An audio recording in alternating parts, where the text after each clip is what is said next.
Bike নিয়ে রাস্তা পার হতে গেলেই বন্ধ হয়ে যাচ্ছে বাইক, কোনো মতেই আর স্টার্ট নেওয়ানো যাচ্ছে না। পেছন থেকে বড় বড় লোমওয়ালা কোনো কিছু জাপটে ধরছে সকলকে, কিন্তু কোনোভাবেই সেটা চোখে পড়ছে না কারোরই। কিন্তু সেটা যে রয়েছে সেটা অনুভব করছেন সেই ঘটনার কবলে যিনারা পড়েছেন ওনারা সকলেই। তো চলুন আজকে জেনে নেই সেই ভৌতিক ঘটনাটি, যেটি পুরুলিয়ার রাকাব জঙ্গলে ঘটেছিল। সেখানে রাস্তা পার হতে গিয়ে যে মানুষেরা সেই ঘটনার কবলে পড়েছে। Welcome back horror Bengali podcast channel ভূত ভীষণে আপনাদের সকলকে স্বাগত জানাচ্ছি। আমি শুভ। আশা করি আপনারা সকলে খুব ভালো আছেন, সুস্থ আছেন।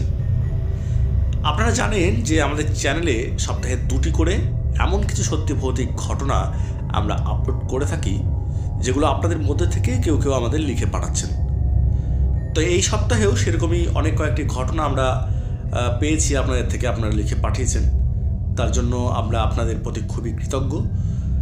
আমি প্রতি এপিসোডে আপনাদের পাঠানো ঘটনাগুলি পড়ে শোনাই, তবে আজকে যে ঘটনাটি এই এপিসোডে আপনারা শুনবেন, মানে যে ঘটনাটি আমি আপনাদের সাথে শেয়ার করতে চলেছি, সেটি আমি নিজে ঘটনাস্থলে গিয়ে সেখানে তাদের সঙ্গে যাদের সঙ্গে ঘটনাটি ঘটেছিল তাদের থেকে কিন্তু জেনেছি।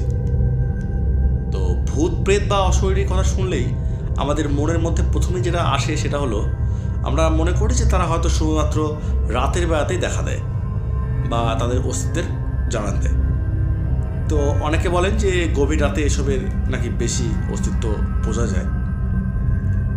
আজ 71 নম্বর এপিসোডে দাঁড়িয়ে অনেক ঘটনাই অনেকের থেকে জেনেছি, যেখানে ভিন্ন এপিসোডে ভিন্ন ভিন্ন সময়ে ঘটা কিছু ঘটনা ঘটেছে, যেগুলো অনেকে শেয়ার করেছেন আমাদের সাথে। কিন্তু ভূত প্রেত বা অশরীরী, যেটা বিজ্ঞানের স্বীকৃতি না পেলেও নেগেটিভ এনার্জি বলে যে কিছু একটা আছে, সেটা কিন্তু বিজ্ঞানও মানে। আর এনার্জি বা ভূত প্রেত যদি থেকেই থাকে, সেটা যে শুধুমাত্র রাতের অস্তিত্বেই জানান দেয় সেটা যে নয়, তা কিন্তু আমরা এর আগে অনেক ভিডিওতে দেখেছি বা আপনারাও দেখে থাকবেন। তো দিনের বেলাতেও যে ভৌতিক ঘটনা ঘটতে পারে সেটা আবার জানা গেল পুরুলিয়ার এই ঘটনাটার পরে, যেটা আজকে আপনারা শুনতে চলেছেন। তো সেই ঘটনায় আজকে আপনারা শুনবেন যে ঘটনাটা ঘটেছিল। তো আর বেশি কথা বাড়াবো না, শুরু করছি আজকের ভৌতিক ঘটনা, পুরুলিয়ার রাকাব জঙ্গলের সেই ভৌতিক রাস্তা। তো 2025-এর 13ই এপ্রিল পুরুলিয়া জেলার হুড়ার অর্জুনজোড়া থেকে কেশরগড় যাওয়ার পথে অশরীরীর প্রকোপে পড়েছেন সেখানকার একজন বাসিন্দা। শুধু একজন বলবো না, অনেকজনই ঘটনার সঙ্গে জড়িত হয়েছে। আর এই ঘটনাটা জানতে পেরে কিন্তু আমি সেখানে চলে গেছিলাম, অর্থাৎ পুরুলিয়ার সেই গ্রামে যেখানে এই ঘটনাটি ঘটেছে। তো আমি গত 18ই এপ্রিল সেখানে গিয়ে স্থানীয় কিছু বাসিন্দাদের থেকে সেই সমস্ত লোকেদের সাথে দেখা করি, কথা বলি, যারা এই ঘটনাগুলোর সম্মুখীন হয়েছে বলে দাবি করেছিলেন। তো যাদের মধ্যে একজন হলেন জলধর গোড়াই।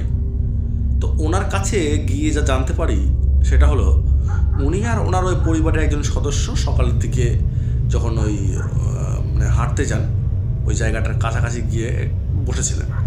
তো হঠাৎ করে উনি শুনতে পান কারো গলা, যে কিনা ওনাকে বলছেন যে পালা পালা এখান থেকে, এখানে কি করছিস। তো শুরুতে কিন্তু কে বলছে কথাগুলো সেটা কিন্তু ওনারা বুঝতে পারেননি, যার জন্য জলধরবাবু আর ওনার সাথে যিনি ছিলেন এদিক ওদিক তাকিয়ে খুঁজতে থাকেন যে কোথা থেকে কে বলছে কথাগুলো। তো আবার যখন পালা পালা এখান থেকে এই কথা শুনতে পায়, কিন্তু কাউকেই চারপাশে দেখতে পায় না তারা, সেখান থেকে কিন্তু তারা সরে আসে। যাই হোক, ভয় পেয়ে হোক আর যে কারণেই হোক, তারা কিন্তু সেখান থেকে সরে যায়। তো তারা জানায় আওয়াজটা যে দূর থেকে আসছে এমনটাও না, তারা নাকি অনুভব করে যে তাদের খুব কাছে থেকে কেউ যেন কথাগুলো বলছিল তাদেরকে, এমনটা কিন্তু তারা বুঝতে পারেন।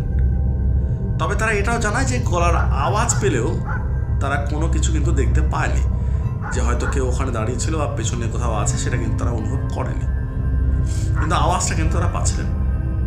তো সেখানকার আরও একজন মহিলা, উনি আমাদেরকে জানান যে উনি আর ওনার পরিবারের একজন হুড়ার সেই রাস্তাটা দিয়ে, যেটা কেশরগড়ের দিকে যায়, সেটা এই রাস্তাতে বৃহস্পতিবার দিন বিকেল 3টার দিকে যাচ্ছিলেন মোটর সাইকেলে করে।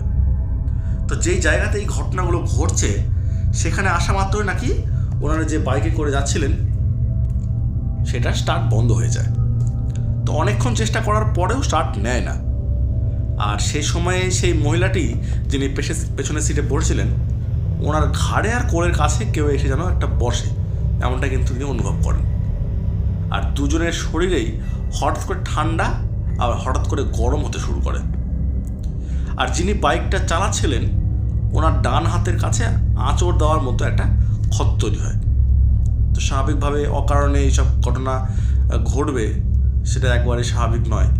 তবে অনেকে মনে করতে পারেন যে হয়তো গুজব ছড়ানোর ফলে এমনটা ওনাদের মনে হয়েছে। তবে ওনারা জানান যে সেখানে যে কারোর সাথে ইতিমধ্যে কিছু ঘটেছে তেমনটা কিন্তু তারা জানতেন না। তো হঠাৎ করে বাইক স্টার্ট নিলে তারা সেখান থেকে বাড়িতে চলে আসে। তো যেখানে ওনারা যাচ্ছিলেন সেখানে আর কিন্তু তারা যায়নি। তো সেই মহিলা আরও জানায় যে তার সাথে যিনি ছিলেন উনি সেই ঘটনার পর থেকে বাড়ি আসার পরেও নাকি কারোর সঙ্গে কোনো কথা বলছিলেন না, একরকম অস্বাভাবিক রকম আচরণ করছিলেন। তো এরপরে তাকে ঝাড়ফুঁক জানে এরকম একটা লোকের কাছে নিয়ে যাওয়া হয়।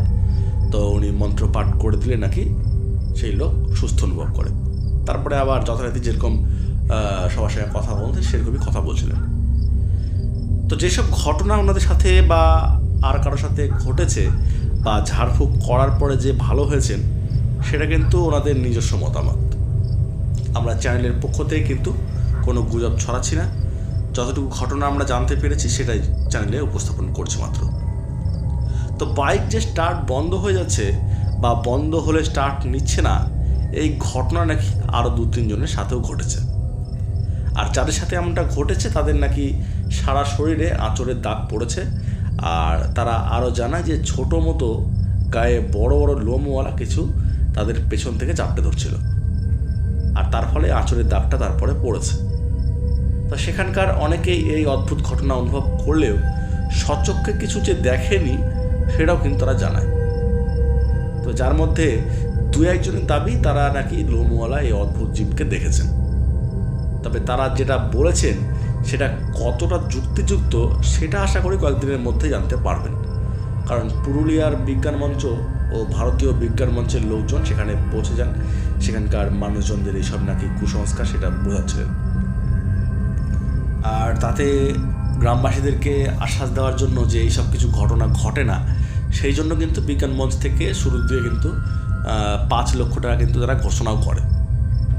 তো যাই হোক, পরবর্তীতে সেই ঘটনা মানে সেই 5 লক্ষ টাকার বদলে কিন্তু ভারতীয় বিজ্ঞান মঞ্চে যে লোকেরা ছিল তারা আরও সেটাকে বাড়িয়ে 50 লক্ষ টাকার ঘোষণা করে যে যারা এই ভূতটাকে দেখতে পাবে বা তারা যদি কোনোভাবে সেটার মানে ছবি বা কোনো কিছু বা ভিডিও তাদেরকে দেখাতে পারে তাহলে কিন্তু তারা 50 লক্ষ টাকা তাদেরকে পুরস্কৃত করবে। তো বিজ্ঞান মঞ্চ থেকে এরকম সচেতনতামূলক কথা বা এরকম পুরস্কার ঘোষণার কথা কিন্তু জানালেও গ্রামবাসীরা কিন্তু আতঙ্কে রয়েছে। কারণ কি, গ্রামবাসীদের থেকে আরও যেটা জানা যায় সেটা হলো তারা বলেন যে ঘটনার 3 সপ্তাহ আগে সেখানকার একটা গাছে 17 বছরের বয়সের একটা ছেলে গলায় ফাঁসি দিয়ে আত্মহত্যা করেছিল, যেখানে ঘটনাটা ঘটে তার কাছাকাছি। তো যার মৃতদেহ কিন্তু স্থানীয় থানার পুলিশেরা নিয়ে গেছিল উদ্ধার করে। তো গ্রামবাসীরা অনেকে সেই ঘটনার পরে ভীষণ রকমভাবে ভীত। তো স্থানীয় অর্জুনজোড়া স্কুলে ছাত্রছাত্রী যারা আসে তাদের মধ্যে থেকে অনেকেই আসছে না বলেও কিন্তু আমরা জেনেছি এই ভৌতিক আতঙ্কের কারণে। যাই হোক, কুসংস্কার বা আদৌ কোনো অস্বাভাবিক ঘটনা সত্যিই ঘটেছে কি না সেটা আশা করি আমরা আগামীতে জানতে পারবো। কারণ সর্বক্ষেত্রে যে কুসংস্কার বা গুজব হয় এমনটা যে নয় সেটা কিন্তু এর আগে অনেক ঘটনাতে আমরা জেনেছি। তো নেগেটিভ এনার্জির অস্তিত্ব যে আছে সেটা কিন্তু বিজ্ঞানে প্রমাণিত বা বিশ্বাস করা হয়। তো এই ঘটনাটি যেহেতু রিসেন্ট আর ব্যাপক আলোচিত, তাই আশা করি এর সত্য উদ্ঘাটন খুব তাড়াতাড়ি ঘটবে। তো আজকের এপিসোডে ঘটনাটি এটুকুই। আপনারা পুরুলিয়া থেকে যারা ঘটনাটি শুনছেন আপনারা জানবেন যে এই ঘটনাটি কী হয়েছিল। তো আপনারা অনেকে যারা ঘটনাটি শুনছেন আপনারা কমেন্ট করে জানাবেন যে আদৌ ঘটনাটি কী হয়েছে বলে আপনাদের মনে হয়। তো আপনারা যারা ঘটনাটি শুনলেন আপনাদেরকে অনুরোধ করব আমাদের চ্যানেলে যারা এখনও সাবস্ক্রাইব করেননি, মানে চ্যানেলটি যারা সাবস্ক্রাইব করেননি, আপনারা চ্যানেলটি সাবস্ক্রাইব করে রাখবেন আরও এরকম কিছু সত্যি ভৌতিক ঘটনা শোনার জন্য। তো যারা আমাদের চ্যানেলটির সঙ্গে যুক্ত হয়ে আছেন, আপনাদের অনুরোধ করব আপনারা আপনাদের পরিচিত বন্ধুবান্ধব বা আপনজন যারা আছে তাদের সঙ্গে চ্যানেলের এই ঘটনার লিঙ্কটা শেয়ার করে দিন, যাতে করে তারা আমাদের চ্যানেলে যুক্ত হতে পারেন। আর সেই সমস্ত সত্যি ভৌতিক ঘটনা আমরা আপলোড করে থাকি, সেগুলো ওনারা শুনতে পারেন। তো চ্যানেলে যত সংখ্যক শ্রোতা কিন্তু জুড়বেন আমাদের সঙ্গে, তত কিন্তু আমরা নতুন নতুন ভৌতিক ঘটনা বা অলৌকিক ঘটনা কিন্তু আমরা জানতে পারবো।